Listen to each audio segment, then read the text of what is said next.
আমরা যদি রোকনিয়তের যে পরিচয় বা রোকনদের পরিচয় এটা যদি বলি, তাহলে এই আয়াতের মাধ্যমে বোঝা যায় আমার জান মাল আমার যা কিছু আছে আমি সব কিছু স্যাক্রিফাইস কার জন্য করেছি।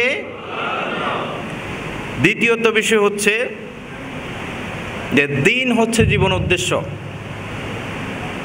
দিন হচ্ছে, এটি হচ্ছে ইসলামী আন্দোলন সাফল্যের শর্তাবলী যে বইটি আছে, এই বইয়ের ব্যক্তিগত গুণাবলীর 4 নাম্বার পয়েন্ট। ব্যক্তিগত গুণাবলীর দিন হচ্ছে জীবন উদ্দেশ্য। আমার জীবনের সমস্ত কর্মকাণ্ড, সমস্ত তৎপরতা দিনকেই ঘিরে হবে, আন্দোলনকে ঘিরে হবে, ইসলামকে ঘিরে হবে। এখানের যে ব্যাখ্যায় বলা হয়েছে, আমি ব্যক্তিগতভাবে অথবা আমরা কিছু সংখ্যক গুটি কতক লোক যতই ব্যক্তিগতভাবে আমরা দিনকে সফল করার জন্য চেষ্টা করি, সম্মিলিত প্রয়াস ছাড়া এটা কখনো সম্ভব।